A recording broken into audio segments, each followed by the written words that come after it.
Welcome back. We leave for power tour in 2 weeks. We still have to break the cam in on this engine and do a whole bunch of other small things before we can hit the road.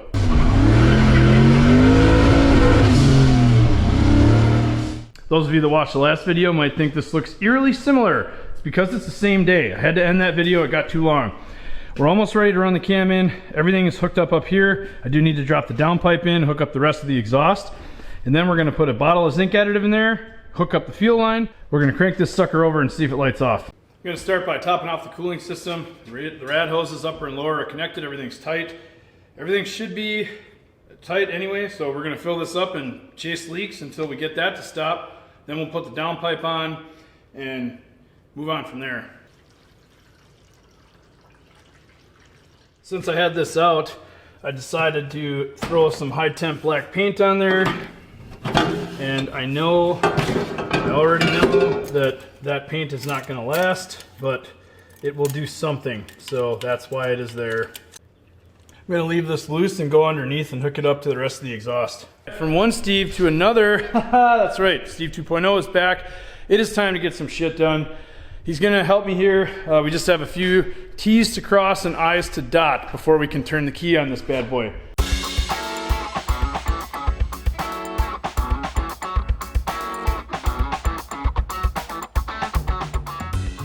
All right, so what are you doing? Just taking these bolts out the exhaust manifold because they're probably too long, they're bottoming out, so we're gonna shorten them up so they tighten. Oh, there's one.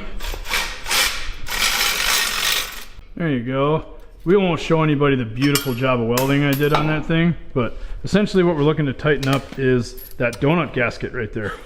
Yeah. This stack of washers might just get longer. Okay, back on the ground.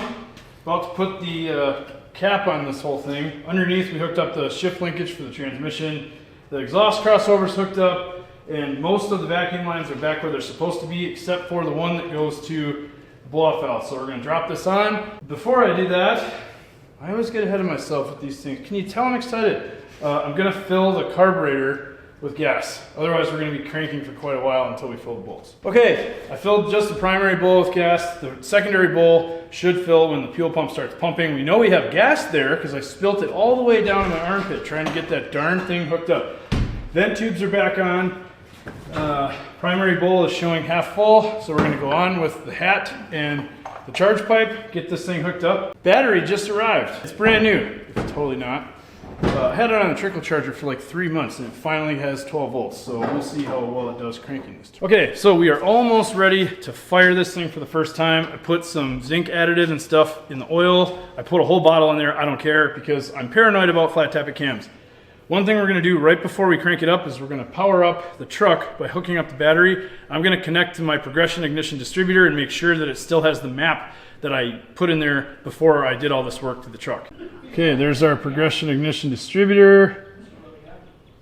Active table. Perfect. It is in fact still the same. Yes. All right, so good to know. If you buy a progression ignition distributor and you put a map in there, even if you leave this thing unpowered from the truck for months, it will hold on to the memory of the table that you put in there. Goal is, as soon as we get it running, we need to keep it running at 2,000 to 2,500 RPM for about 20 minutes. We want to break that cam in the right way. So I guess we're just gonna do it. I hate this part. I guess, hit it. Okay, take two. The neutral safety switch on this thing's always been a little finicky. Sometimes you have to jiggle the handle, you know? Give her a try. Jiggle it. Okay.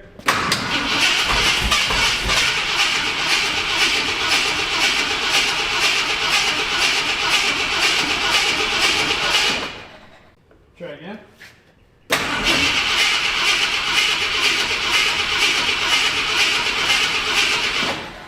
I don't know if we have any fuel coming out of our accelerator pump yet. Go ahead. Whoop. Yep, okay.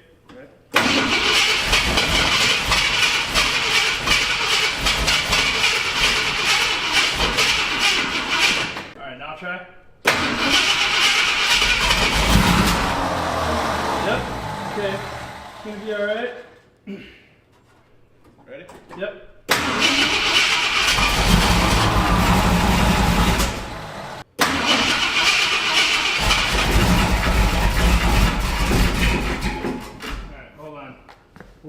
something somewhere. And I think...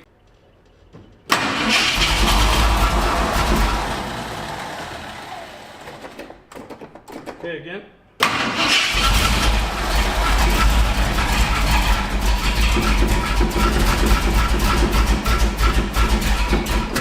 Alright, stop. What are we? There's something rubbing. We don't have any vacuum leaks, right? Try again.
Alright, so cam break-in's not going super well.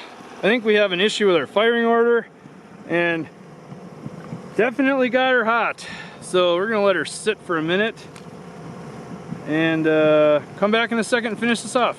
Okay, that did not exactly go as planned. We definitely got it really hot, as you saw from the coolant geyser. Whoops. And then I think our timing is still way off. So the electronic distributor is calling for like 24 degrees of timing, and Steve's reading it on the timing mark, and we're like between 0 and 10. So we're about 15 to 20 degrees retarded of where we're supposed to be. I put some more physical advance into the distributor to try to get it synced up with where we're supposed to be. We're gonna try this one more time.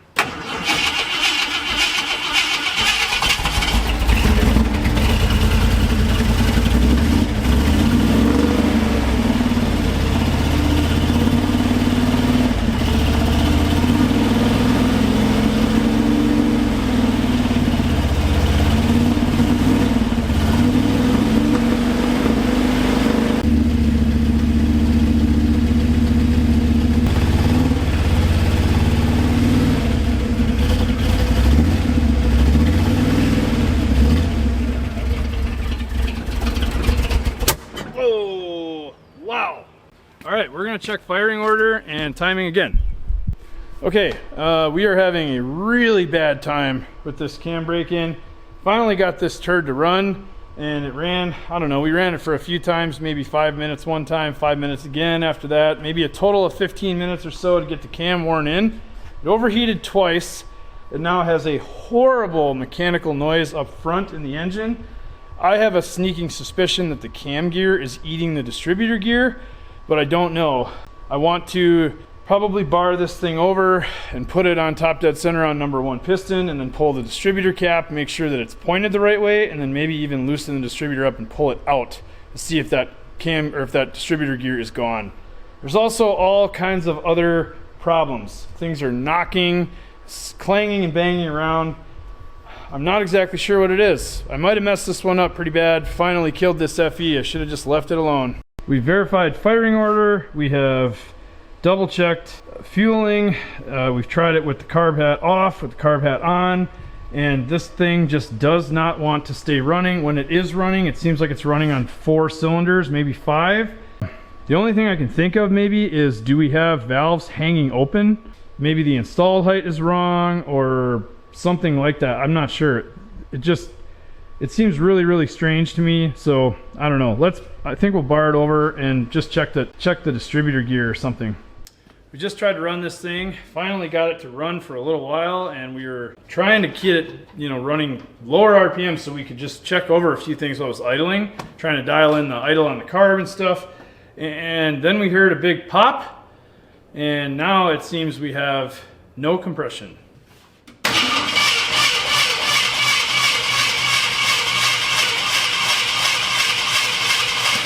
So, head gasket, maybe, some other failure, not sure. Maybe we had water leaking into a piston and it was slightly hydrolocking or something, and that's the knocking or horrible noise we heard, but if you listen close, we don't hear that grinding anymore.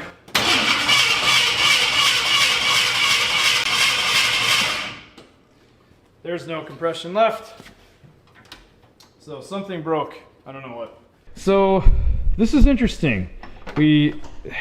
Basically, I was trying to rev this thing up just a little bit, and then the engine came to a screeching halt. But now the engine rotates very, very freely, almost like it has zero compression. And in fact, it does have zero compression. This hole, what is this? Number 5 and 6, both of them, nothing happening. Completely no compression at all when you hold your finger over the hole. All right, go ahead and crank it. See what's wrong?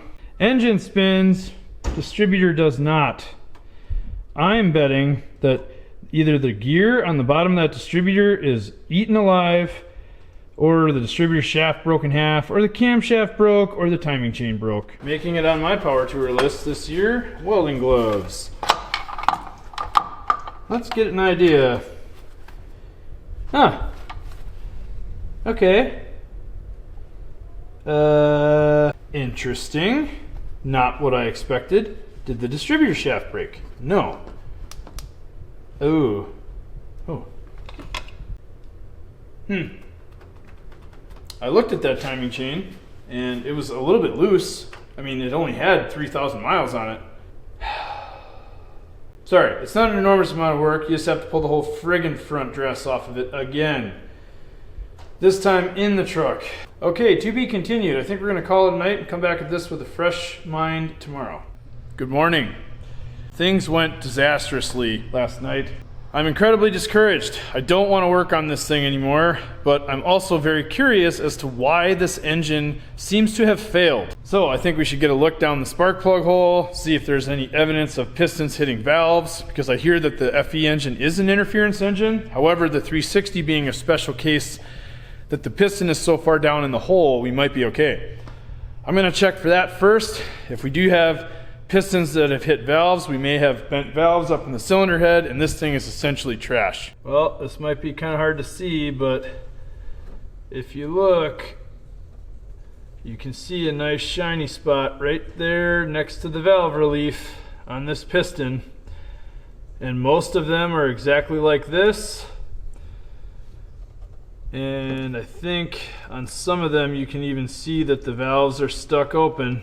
So unfortunately, it looks like this engine is junk right now. I'm thinking that something happened. Obviously, the timing chain failed. It must have jumped time, and that's probably why this thing was so hard to get running and ran like absolute shit, and it didn't seem like we could get the timing right at all. Pistons must have touched valves. That means that all of these valves and these cylinder heads are likely bent. I think this engine is toast. All right, I want to apologize for the lack of continuity here. So at some point between when I started shooting this video and editing it, I was copying files to my computer, and it was raining outside, and the power loves to go out at our house, and I think the power went out as I was copying files and I lost them. After the 360 and the F100 blew up, I searched everywhere. I called everyone, I messaged every single YouTuber I know, I messaged every single person on Marketplace, and I could find nothing local and nothing for a good price. So this is where my friend Colton comes in. Colton saw my messages and my posts on Instagram and Facebook and YouTube, and he reached out and said I might have the answer. He did mention that he was going to pick up an F100 in '82 that was a two-wheel drive. The truck came with a 351 Windsor and an FMX. I did not want the FMX transmission, but Colton later revealed that he had a perfectly functioning AOD sitting in his garage. So we made a deal. I bought the drivetrain out of the F100 and the AOD transmission, and our new goal was to try to get 351 Windsor and AOD swapped into the F100 in less than 2 weeks to still be ready for Power Tour. We dragged it back home. We did sort of a revival on it on the trailer to make sure that it would actually run, and that's kind of where the clips will pick up here.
It's been just a few minutes. Hood's off. Everything is disconnected from the engine and transmission holding it to the truck. Trans cross member's undone. Trans is leaking into a pan down there. We're doing that on purpose because I didn't want to take the pan off to drain it, so we just tipped it up and let it leak past the tail shaft. So at this point, I think we're ready to pull this thing out. Okay, so here is our donor engine and not trans. We're gonna use a different one. I've got this giant roll of paper I got from a friend of mine that I'm kind of using as butcher paper right now to minimize the mess. I know, I missed that over there. As you can probably see, we have a rear main seal that is leaking. This engine is covered in oil and stuff. It's been leaking for a while. Probably needs valve cover gaskets. We're gonna put a different intake on it. So I think at this point, we're gonna hose this sucker down with degreaser, come back, and then probably get back to tearing the engine out of that one. Yeah, I imagine we're gonna spend 2 to 3 cans of this on here, maybe more.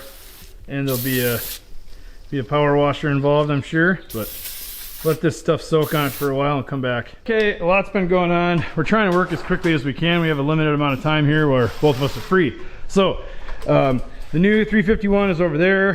The AOD is in the back of that truck yet. We'll get it in a minute. This one here, we're ripping the transmission out first so that we can pull the engine out of the front. We're trying not to damage all of this beautiful QA1 stuff up front. So one more time out from the back with this transmission. It has been a minute and a lot has happened again.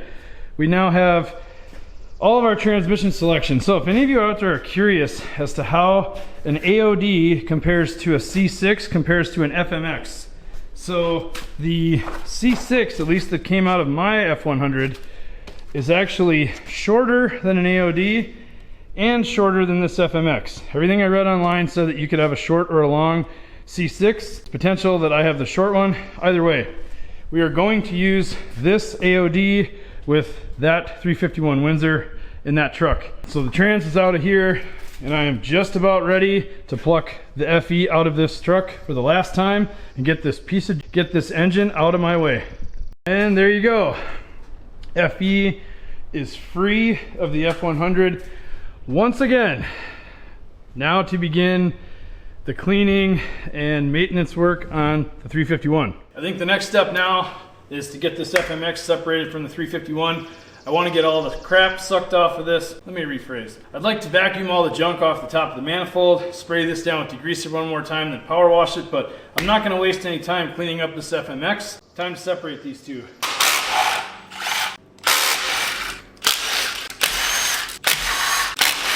Pulled the bell housing bolts on the starter.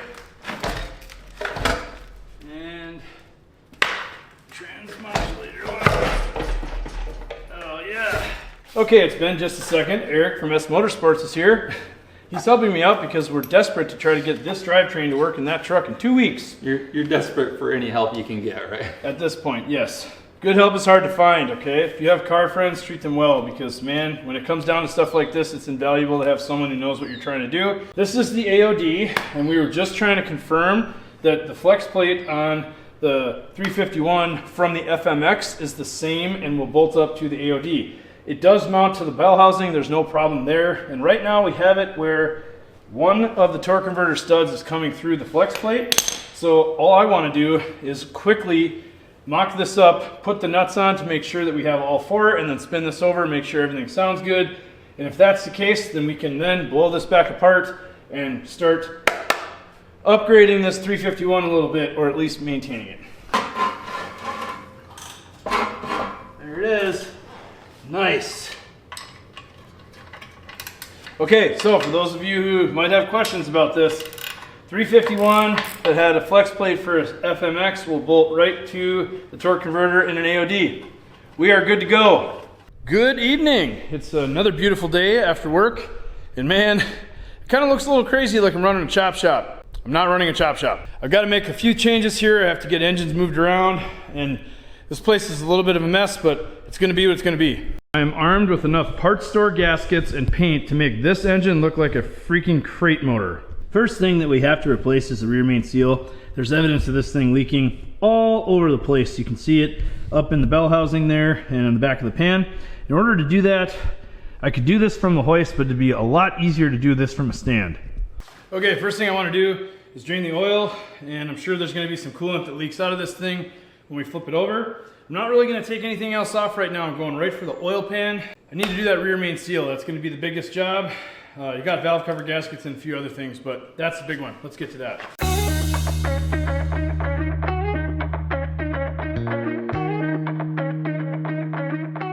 Okay, so this is the side of the engine that you didn't see. And yeah, it's been leaking for a little while. The oil pan actually popped pretty easily. And there's part of the rear main. Okay, I mean, normal amounts of sludge. Definitely some gross stuff in the bottom here. It's going to benefit from cleaning out, but I don't see anything too concerning. No big chunks, there's just sludge. Now, the inside of this bad boy. You can see some scuffing on the piston skirt there. But I see there was an attempted repair made up there with some red RTV. Why is it always red? Other than that, this all looks pretty decent, standard cruising model stuff. I don't see any large debris. Oh, wait, here's a piece of gasket or something that was stuck to the bottom. A couple of them here. So I don't know if this thing ate a gasket at some point or if it ripped off here and got blown back into the pan. So all of this material right here was all stuck in that pickup tube. I noticed that we did get a little bit of lower oil pressure once this thing got warm. I wonder if that partially clogged pickup tube was the reason. So to replace the rear main seal, we have to undo the very rearward main bearing cap. That's a 13/16 ratchet, and we're crack this thing free, get these out of here. We'll pop the main cap off. And then the first or the bottom half of our rear main seal is going to be in the main cap. The other half is going to be stuck up behind the crank or behind the other part of the main bearing journal. I know you guys can probably see the bibby hammer here, but we don't need something that heavy duty right now. All right, there we go. So there is our most rearward main bearing.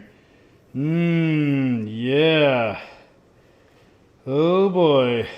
These do not look good. We are seeing a ton of copper. Oh no. I'm thinking some trash definitely went through this engine. Oops. This is not what you want to see when you take this apart. Okay. I don't know how well you'll be able to see this, but if you look really close, yeah, this engine has had some trash go through the bearings. This does not look very good. I guess I should start by saying that if your bearings ever look like this, do not reuse them like I am about to. But remember, this engine was very cheap and it runs and it's going to get us through Power Tour. Well, I hope. So I'm going to start with getting the piece of the rear main out of the block first. So for that, I'm using a brass punch.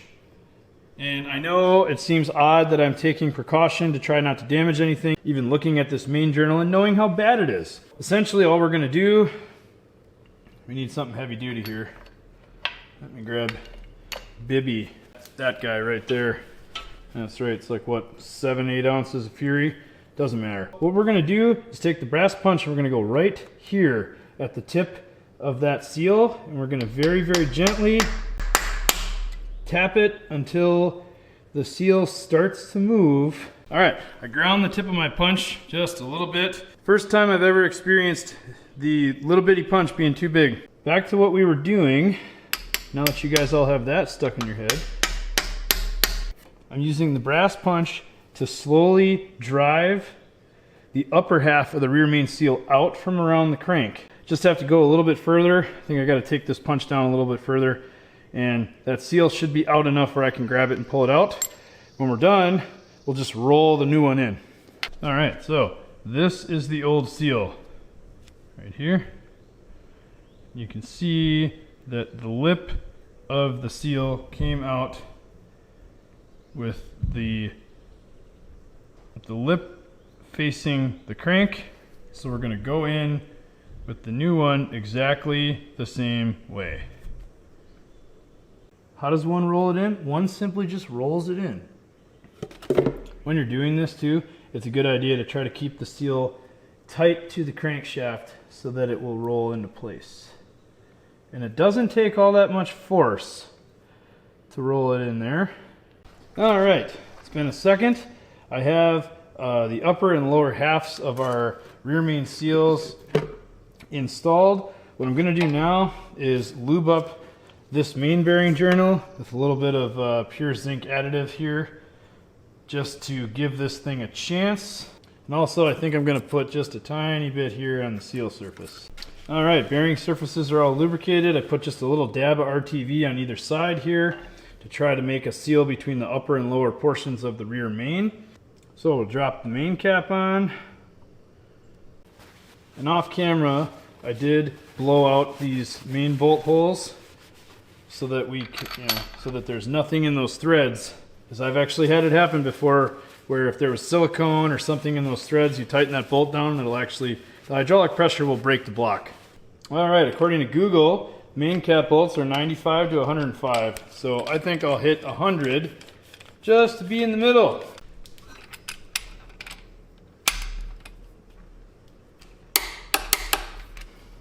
Just to double check.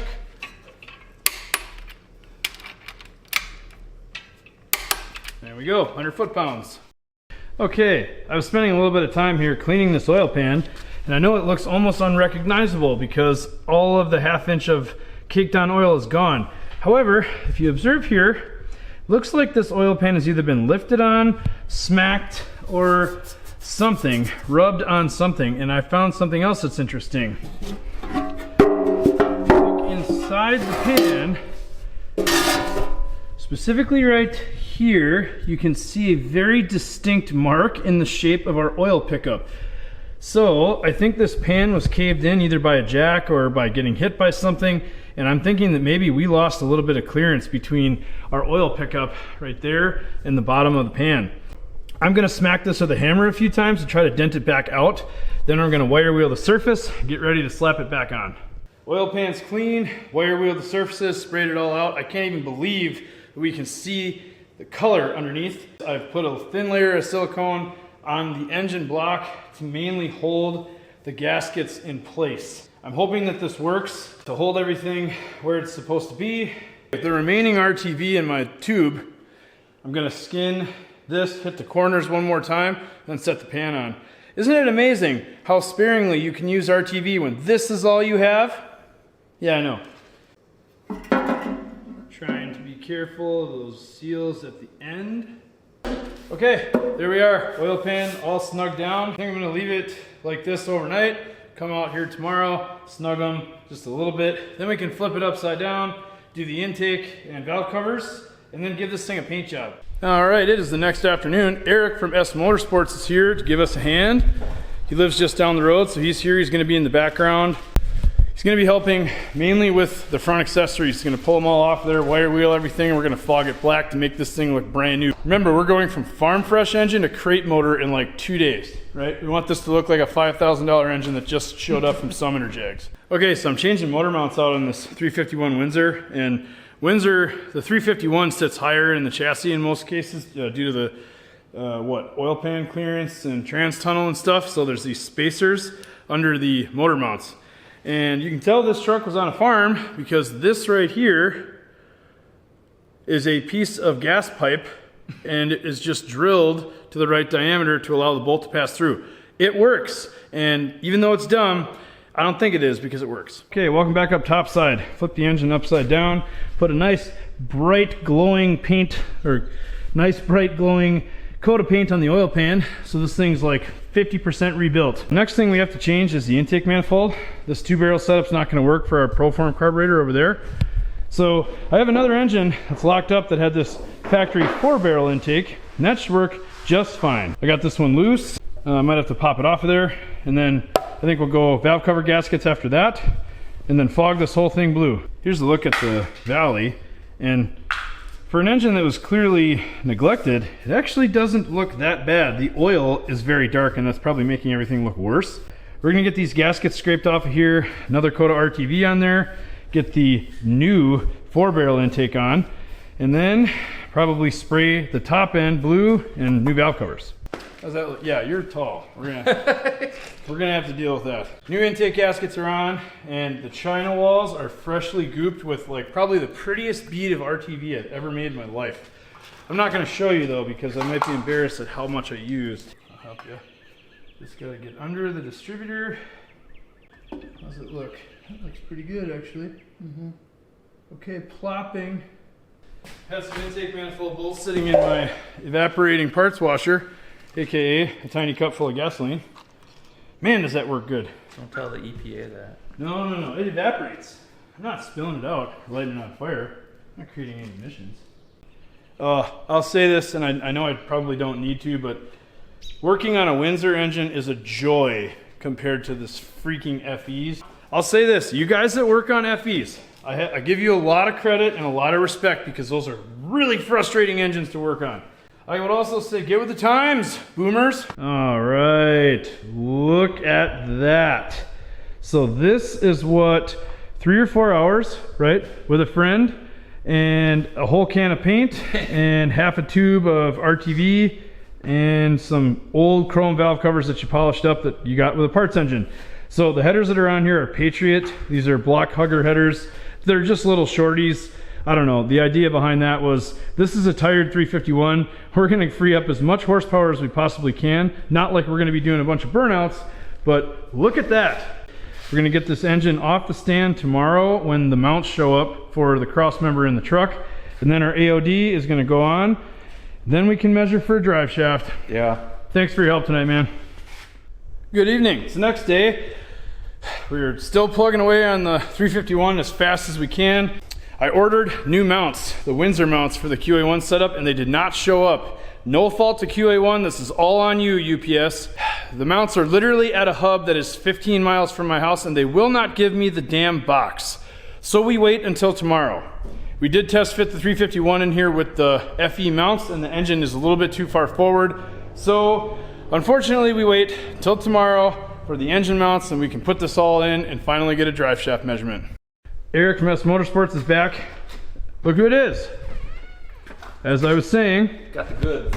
he's got the goods. He's working on putting the front accessories back on. Look at this, brand new pulleys. We just got these out of the catalog. Yeah, they're definitely not the same ones from yesterday. Definitely not. So we're kind of dividing and conquering here. Eric is over there prepping and then getting ready for paint the power steering bracket that we forgot from yesterday. Over here on the AOD transmission, I bought these two fittings right here, which will then convert the transmission cooler lines to -6AN, and then I went with a -690 to hose. We are doing this quick, dirty, and cheap. We're going just rubber hose up to the trans cooler in the front of the truck. I will put the link in the description for both of these fittings. We got the front accessories most of the way on. These things are kind of whooping our ass a little bit. What are you talking about? Everything's going wonderful. Yeah, exactly. You remember how this came off a few days ago, right? Yeah. Yeah, we didn't have to look back at the video at all, did we? As usual, older Ford stuff, accessory drive is a nightmare. It does not appear that these pulleys are the right ones. If you look right here, those two grooves do not come close to lining up. It's a disaster. The alternator does line up with the rear pulley on the fan, and it sort of lines up with the crank. The water pump is the problem, or the fan is the problem. Its pulley is just a little bit too far back. We did try spacing it forward, and then of course you can't get the pulley tightened properly, and then it's all floppy. So we're gonna run this. I don't know. We're gonna try it and see what we can do. Get a couple belts and go from there. All right. Finally, we have what resembles an accessory drive that is going to work. Believe it or not, we used the alternator from the FE over there. It fits. With the same bracketry that came off of this 351 Windsor. We also used the power steering pump. Look at, we have a brand new remanufactured bracket as well. In order to get this to work, we had to space out the water pump pulley with washers between the pulley and the water pump itself. And that moved the pulley out just enough to where it lined up with the center groove of our crank pulley at the bottom.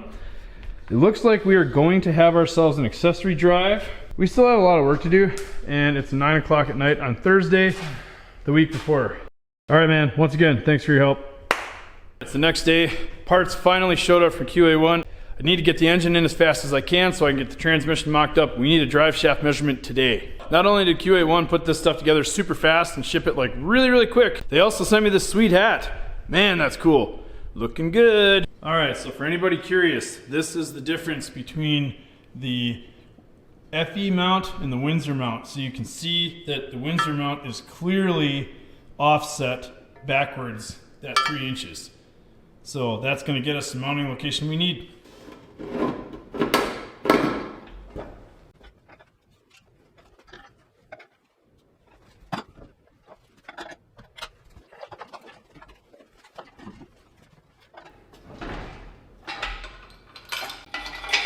All right, there it is. 351 Windsor in finally.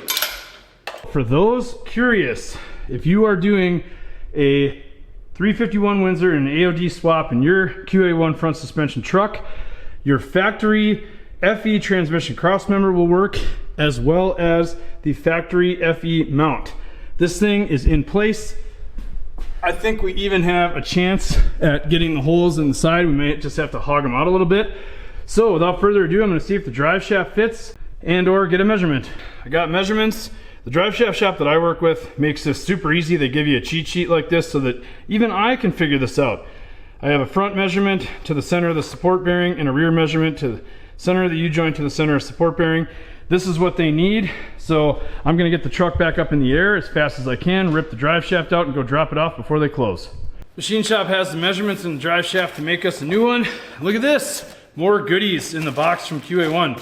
These are threaded body, so for a coilover setup, even though I don't have those in the rear, if I ever do go to them in the future, I can keep these.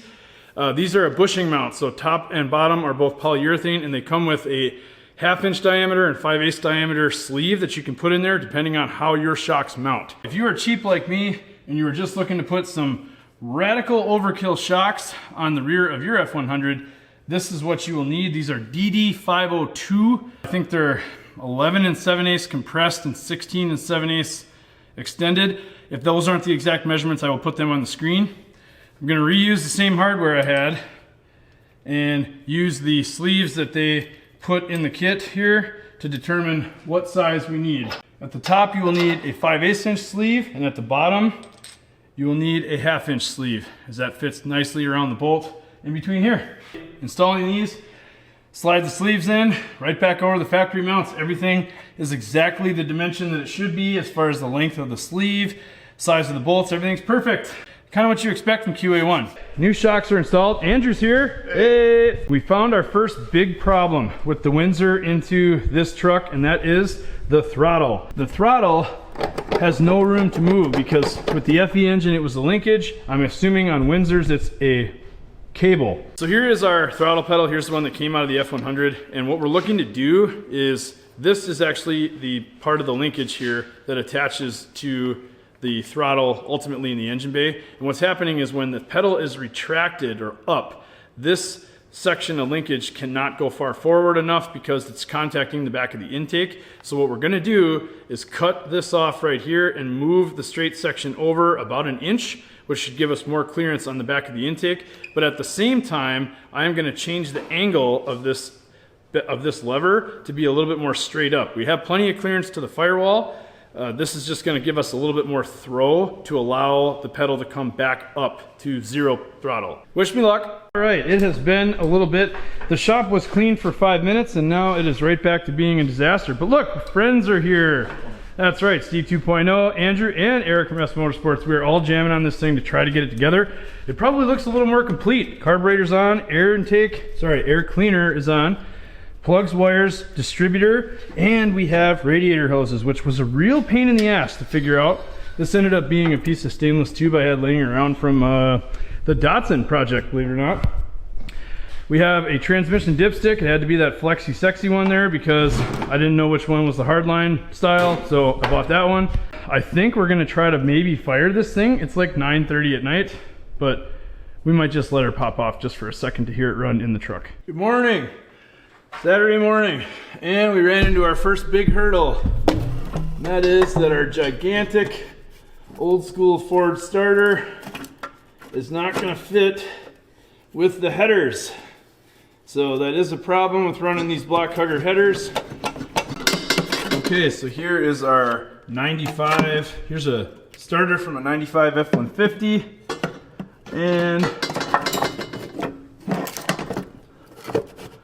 it appears as though that is going to go in. It is going to be tight. I'm going to mock this up with a bolt and see if the header collector will fit. Alright, so here's the collector, and depending on where that ends up, I mean, it is going to be tight to that starter, but it looks like it might work. I'm going to drop the truck back down, tighten the header up, and then we're going to have to make sure this thing's wired right, because we're not going to use the solenoid on the top. We'll probably just short it out like I did with that Jeep. There you go, mini starter, and there's the clearance to the shorty header. So yeah, it's going to be a little bit tight, but it's definitely going to work, and this thing is going to wing this engine over a lot better than that old big starter. I got to pull it down, short the solenoid, and reinstall it, get the cable on it, but I think that's going to work. Here is the part number of that starter. This is an Ultima unit from O'Reilly, premium rebuilt one. Steve, good morning. Good morning. We hooked up the speedometer cable from Locar, from the AOD up to the factory Ford speedometer in the cab. We needed that to keep fluid from flying out the back of the transmission. In the meantime, we have replumbed the fuel system to the fuel pump that came on this engine. I do not have a lot of hope for that, but we're gonna try it. If it fails, we'll hook up the boat tank just for now. Steve's hooking up the battery. We have mounted and filled our transmission fluid. We're gonna check it one more time before we fire this thing. I think we are almost ready to give this thing a shot in the truck. As soon as we get going, I'm gonna try to check timing, get the distributor in the right place, and I don't know, check everything else, so. Oh, all right, hold on. We move the timing a little.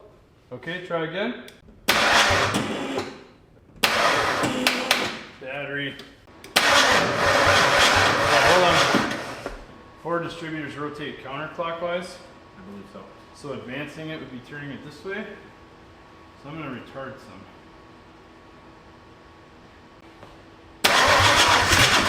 Yep.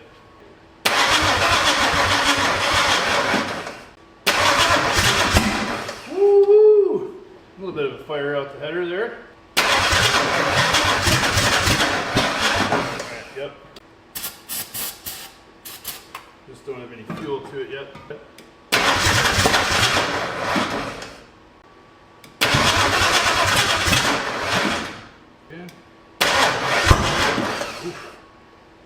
It's gonna be loud. Maybe I'm too far retarded now.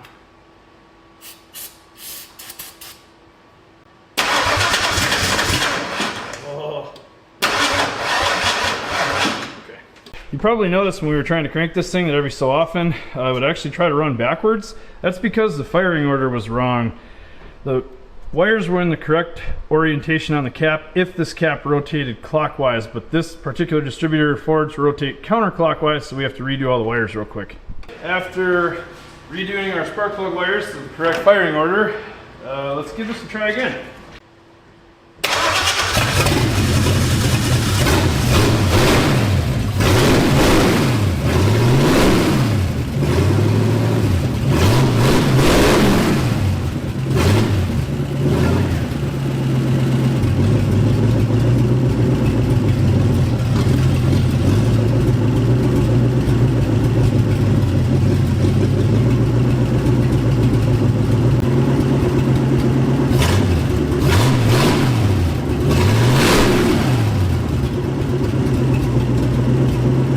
We got the engine running again. We had a big oil leak right out the bottom.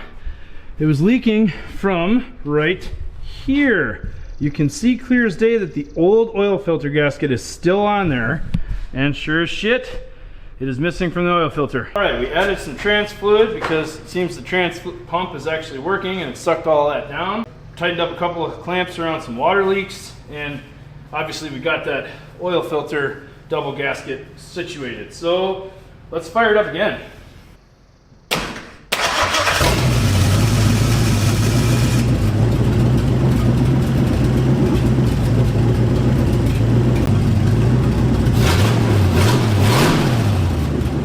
So it does have a little stumble to it. It could be because the timing chain is loose or something else. I'm not totally sure. Otherwise though, it certainly does seem to run pretty good.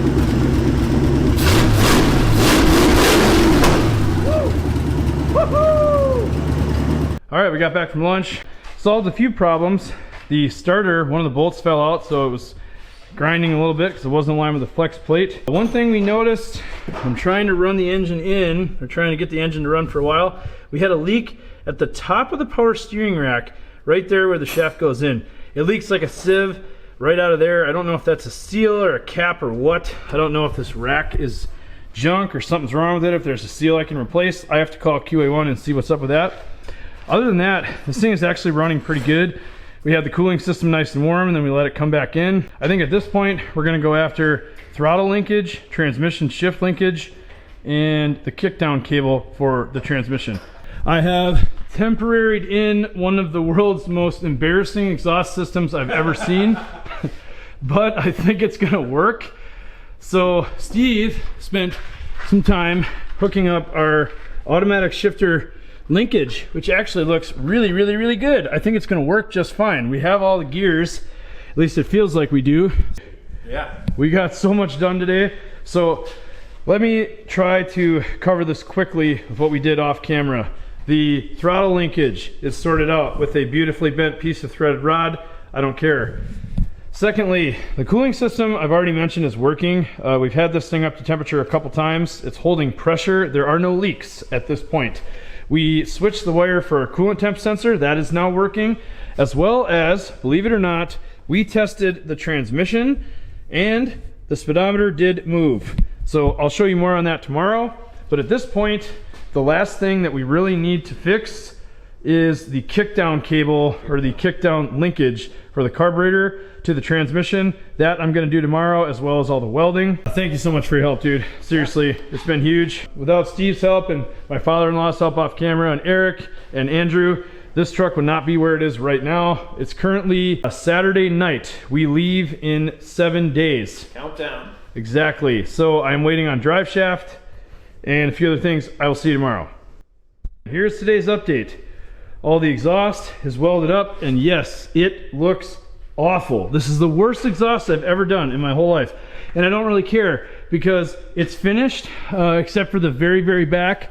And yes, I know I need hangers in place of the mechanic's wire, and the pipes aren't even the same length, but I don't care. The drive shaft is gonna thread right through the middle. It should be fine.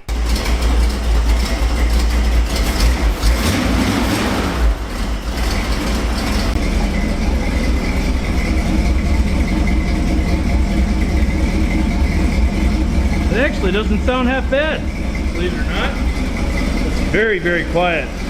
All right, it's the next day. We're really whittling down on our list here. I don't know if I showed this on camera yet, but we went to fire this thing up and our power steering rack was leaking out of that seal or fitting. I don't know if that's a dust cap right there at the input shaft to the rack. It was pouring fluid right out of there. So as a temporary measure, we disconnected the power steering belt so not to pump any more fluid through that thing. I called QA1 and they are overnighting me a new rack. It is now Monday night. We leave Sunday morning. The rack should be here tomorrow. I can swap that out. The drive shaft should also be here tomorrow.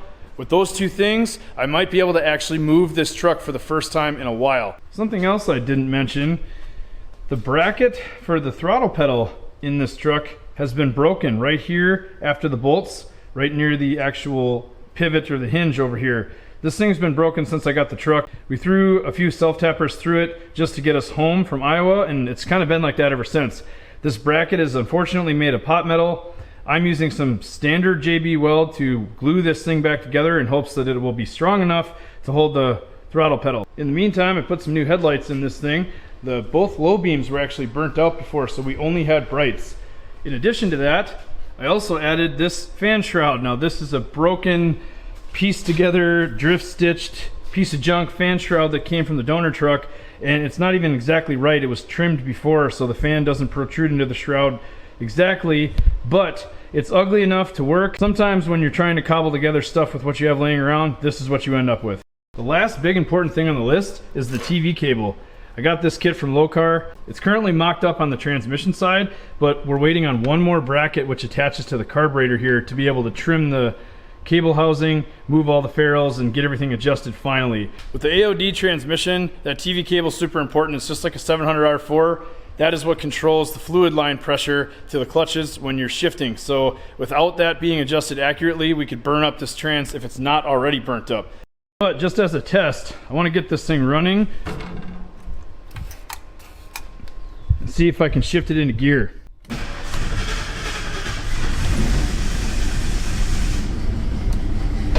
Yes, I know the starter is sticking. I have a shim on the way. Okay, so we should be in what I believe is park. Now that should be drive. I'll give it a little gas and see if the speedometer moves.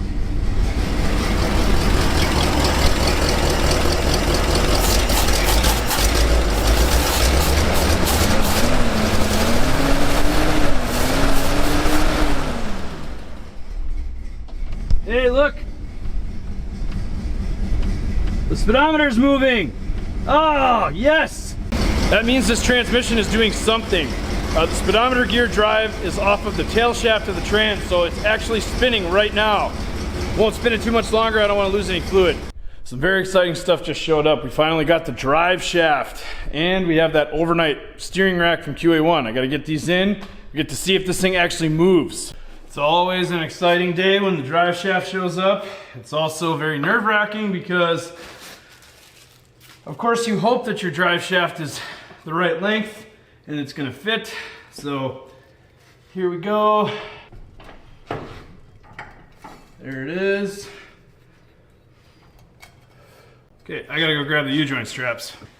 All right, I got one U-joint cap in place and the drive shaft, or the transmission, must be in park. I think we might be good. There's a little bit of slip built into the yoke that goes into the trans, and there's a little bit of slip in the center yoke here. Ho, ho, ho, ho, ho. All right, in order to get that other U-joint strap in the rear end, I have to be able to turn it. So we have to shift this thing into neutral. Another good one from Machine Service in Green Bay. This thing fits perfectly. Those guys are really, really good. And here we go with another one. If you guys are in the Fox Cities area and you need drive shaft work done, if you need a drive shaft made from scratch, if you need one shortened and modified, check out Machine Service. They're in Schwabenau, Wisconsin. They took care of me on this one. They put new U-joints front and rear, put a new yoke on it, put a new center support bearing in there. This drive shaft is essentially like new. It's all rebalanced, ready to go. And I learned something else. Apparently our cobbled together column shifter is working. We were in park and the wheels wouldn't turn. I pulled it down 3 notches. We are now in neutral. We have something happening. The transmission is doing something of what it's supposed to do. I can't wait. I want to get it down, get it running, and see if it actually spins the wheels. All right. Before I get ahead of myself, while this thing is up in my face, I need to replace the steering rack. QA1 overnighted me a steering rack. These guys are incredible. Man, I love working with this company. I need something. They can get it out to me next day. Literally, it's incredible. I'm gonna throw that steering rack in. Hopefully we have power steering and wheels that spin.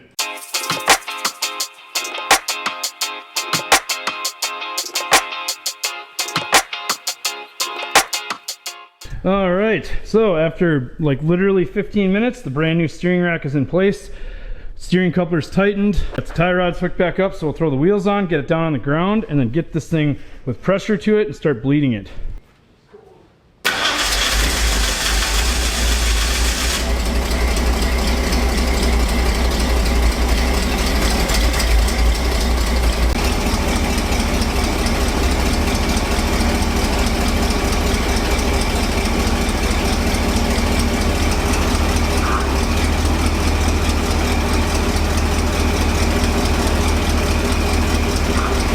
Back from the parts store, another $60 in fluid. Holy crap, this ATF is killing me, man. 30 bucks a gallon, it's insane. This transmission apparently needs all of it, so all the fluid we've poured in so far has been sucked up by the trans, the pump, the torque converter, whatever. So we're just gonna keep adding fluid until it stops needing it. We're gonna move on. We just put about a half gallon in here. We're gonna move on to brakes. Okay, so we bled the brakes. We have something resembling a pedal. Now we're trying to idle this thing in neutral, see if we can't get action out of the transmission. If we go up 1, that should be reverse. Nothing. Okay. That should be park.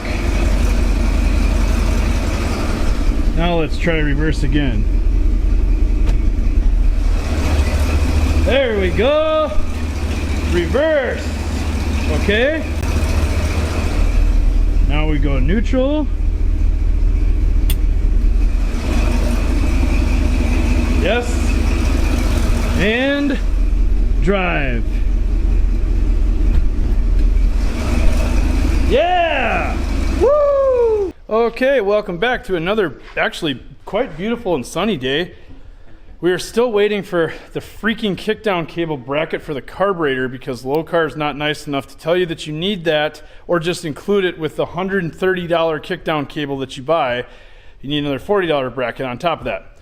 Regardless, it should be here between now and 10 p.m. tonight, whatever. So in the meantime, we've got the new wheels back on, and I did make a slight change to the wheels. Yeah.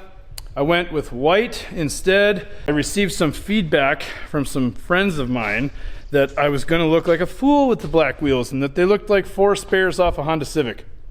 So now they're white, it is what it is. We're gonna put the hood on, all just trying to make time go by until that dang bracket shows up. All right, check it out, finally.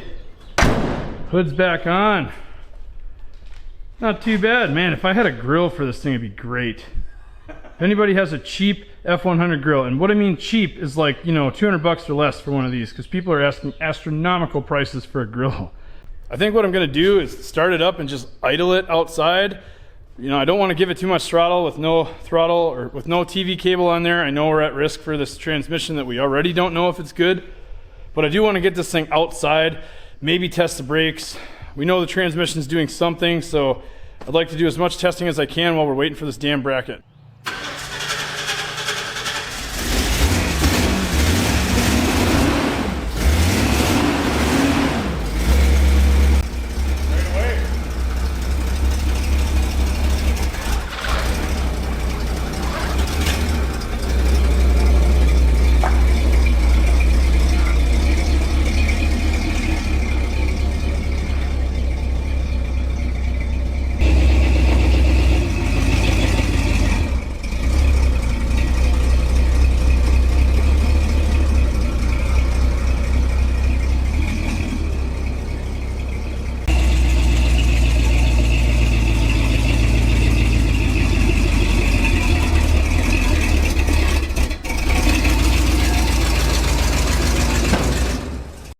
Not bad for literally its first 20 feet that it's moved in so long. Man, I wish that stinking bracket was here.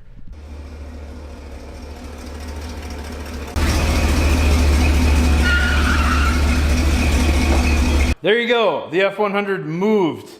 I do not want to drive it like very far at all. We are waiting on the bracket for the TV cable. Worst case scenario, I'm installing that overnight tonight so we can get this to the tint shop tomorrow. But there it is. The transmission is doing transmission things. All right, our throttle bracket finally showed up. So when you order this kit right here, that's KD2AOD HT. When you order this kit right here to hook up your TV cable to your AOD transmission, in the instructions, they let you know that you also need this bracket set up right here for another 50 bucks. This is the bracket that mounts to the carb that will hold the TV cable and get all the geometry right. We're gonna get this installed, get back to installing our TV cable. We're gonna try to do a base adjustment on it and see if this thing goes down the road.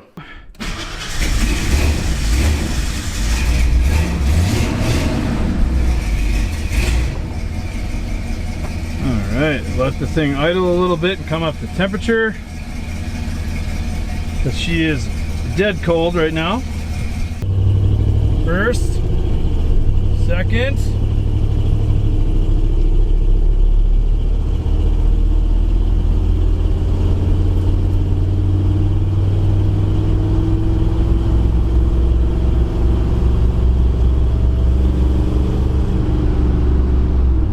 Third.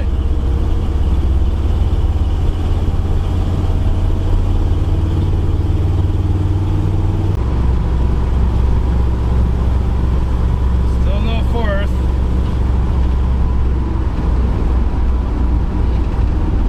All right, hang on. I have to check to make sure that I'm actually in drive and not in two. The shifter is very not precise. park, reverse, neutral, one click down now. That should be drive, all right.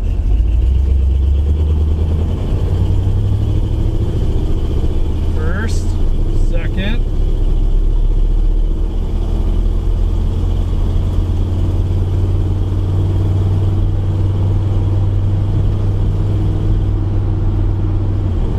Third.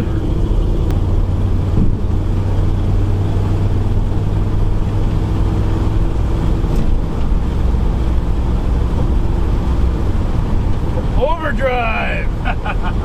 Yes! Oh, I think we're in overdrive. Yeah. Okay, so I must have been in 2. Oh my goodness! This transmission is working! Holy crap! Oh man, the alignment is terrible right now. It's all over the place. The power steering is phenomenal. It is so nice. I need to start slowing down. Our brakes are there. They're there. If you pump them up, you get decent brakes out of it. But oh my goodness, it works! Oh my god, we have a working transmission. Uh-oh, did we lose anything out the back? I don't think so. There's that trick tailgate again. Yeah. Come on, overdrive. There it is! Yes! How fast were you going? We're going like 65-ish. It shifts to overdrive. We're doing 70 right now and just cruising. Yeah! Woohoo! Yeah! Oh man! First drive of the F100 in a long time, but now with 351 Windsor power and an AOD trans. It's freaking awesome. That's enough for tonight. Still plenty of work to do. Catch you tomorrow. It is now Thursday night. We leave in 2 days, which sounds terrifying, but the truck is running and driving technically. We have successfully got it down the road. I have a list of a few things I want to do after the alignment, which is happening tomorrow. Right now, we just have kind of a test load of cargo in the rear. I wanted to see how low it was going to sit over that rear tire. I think we're going to need some sandbags. You may notice the truck looks a little different. We have tinted windows now, courtesy of Sick Tinting in Little Chute, Wisconsin. This guy does incredible work. He's done my Oldsmobile and now the F100. He does excellent custom jobs like this. He loves working on hot rods. Man, it looks so good. I can't wait. This stuff actually has carbon ceramic in it, so it will reject heat. I was hoping to at least get it on the back so I don't burn my neck while I'm driving down the road. There are a few more maintenance items for the F100 that have to be taken care of before we leave. Number one, that sticking starter. Similar problem to what I had on the Jeep, so I did order a starter shim. Problem number two is our shifter mechanism. We made our own kind of bushing situation down by the transmission, and it's not working. So I ordered a replacement bushing. Hopefully it's the right one. We're gonna get those two things done, get packed, and get ready for the road. I noticed yesterday that our battery was charging at like 16 volts, so I suspect the voltage regulator is kaput. So I got a new one here from O'Reilly. I'm gonna throw that in and double check it. You can see there's evidence of overcharging right here. This thing has actually been bubbling some acid right off the top.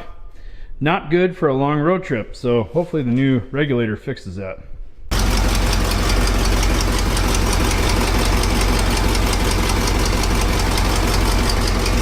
That's much better, 14 volts. Another problem I'm hoping to fix is this mini starter. While it is mini and it fits and it actually cranks the engine over really well, it does stick. So I have a starter shim here. This is just a Dorman part number. I'm gonna give it a try, see if it makes it stick less. The other thing I wanted to address was this feat of engineering. We kind of did what we had to do to make a sort of transmission shift bushing here. I think we have a better one, so we're gonna get this mess disassembled, put the new one in, and hopefully everything looks good and works. I think the exhaust is a problem as well. There. Get this rubber grommet off of here. Now I'm hoping that this is the right bushing. It appears to be. Oh. There you go. All right, that should make our shifts way more precise. Man, it looks so cool in here with the tinted windows. Probably can't see that on camera. Let's see if the starter still does what it did before.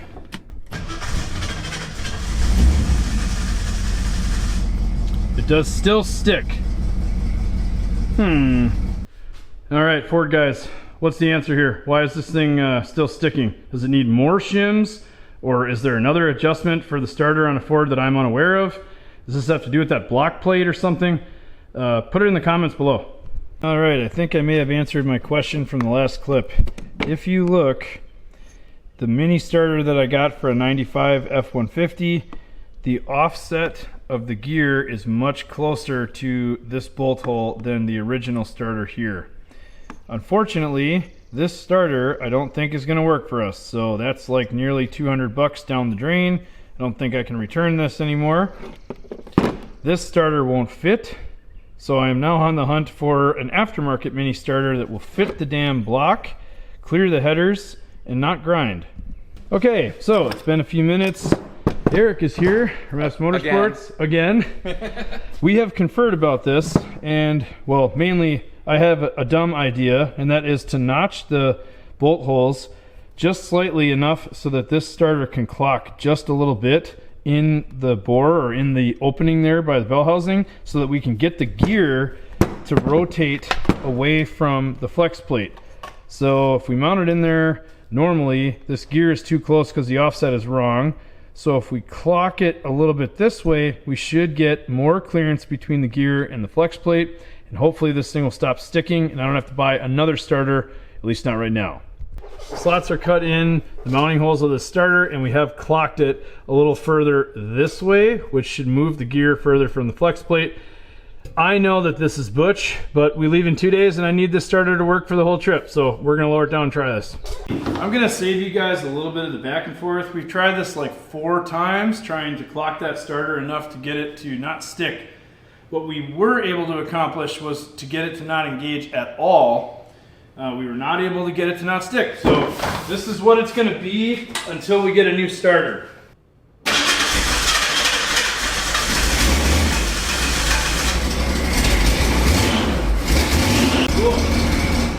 It's like I have a loose belt. I was gonna say, is that the belt or the starter? The belt. Okay. For sure. So I don't know if anybody heard that, but when you give this carb just the slightest bit of throttle, it dies. So I've been messing with transfer slot settings and idle enrichment, and I don't know why, but I'm thinking maybe we need just a slightly larger accelerator pump shot, because when you activate the accelerator pump on this thing, you don't immediately get fuel. See that? Oh. It's moving and we barely get anything. So either the accelerator pump is shot. Oh, this is like, that should be, yeah, that's part of the problem. We need to tighten that up or whatever. That, Yeah, it this should is be too loose right here. Something's going, yeah, that's, you can see when you move it, it's not moving the cam or Right. nothing. It's not moving the accelerator. Oh, that's pump. part of, that's part of the Probably most of it. Yeah, Yeah, 'cause let's I- investigate that first. Yeah, otherwise if that still doesn't fix it, we got a different pump shot nozzle here we'll try, but yeah, something's going on there, we gotta figure that out. Okay, so we're messing with pump shot. We put a bigger nozzle in there, made a few other changes, and then Eric had the suggestion of let's hook up the timing or a vacuum advance again. I was running without it, but I think I might have to lower the RPM a little bit, but it seems to like it a lot better. Like right off vital,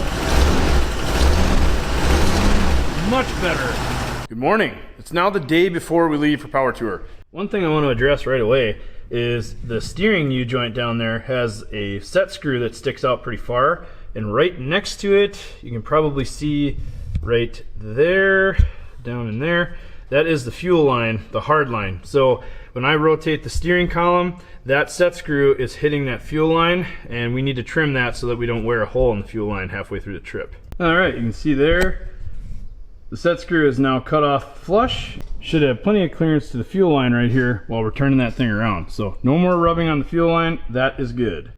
Look at this. Do you guys remember the 4-pedal Dart 73 340 car? Well, here's Sam, and guess what? This thing runs and drives. In the last 3 months, Sam put this whole car together from the last time you saw it with the engine and trans sitting on the floor of the garage. It's here today because we need to put some sort of exhaust on it. Unload this thing, dude. Let's hear it.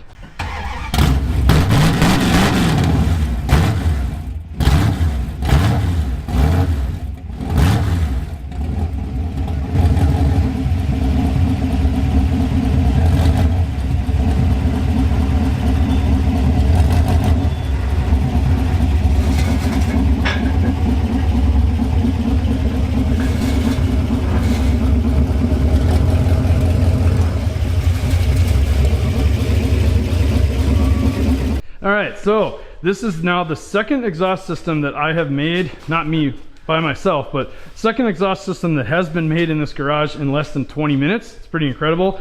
Neil was nice enough to donate this exhaust system, which came off of his Javelin. You will see that in a future video someday. I'm really excited.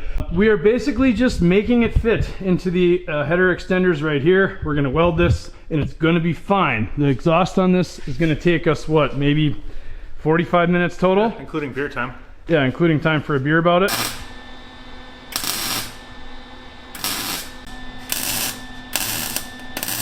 All right, world's second quickest exhaust. Here we go. Oh man, it's tame. Give it a rev.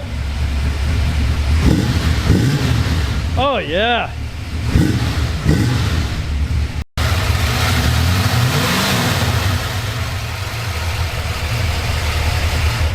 Okay, so we've got some updates for you. We took this thing down the road and back, and while it sounded good with the exhaust, we started to hear noise up front, mainly up top. And we found this.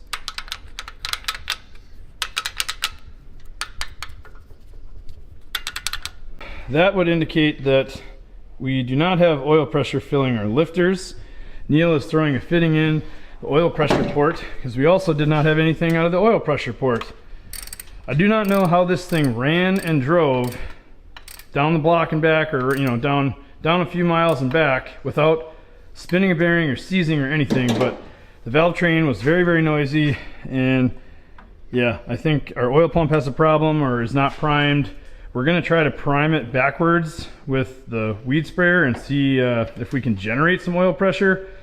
I don't know if that's gonna work, but we're gonna give it a shot. Okay, so we're gonna try the weed sprayer oil priming trick. I don't know, it's kind of a last ditch effort at this point. We're gonna give it a shot. Neil's just gonna bump the starter a few times to move it over a little bit while I pump oil in through the oil pressure port. And we're gonna see if we can't get oil pressure to move somewhere. So here we go. I'm pumping up. Go ahead and bump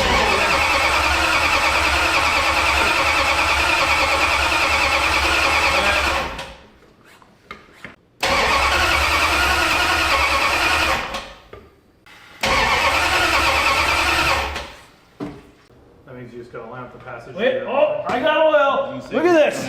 It's working. Look, we have oil. Holy crap.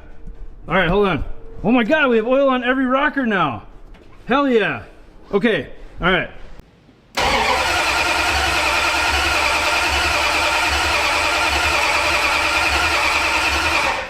Okay, we now have oil on every rocker. Plug the ignition back in. Let's see if this works. Ready? Yeah.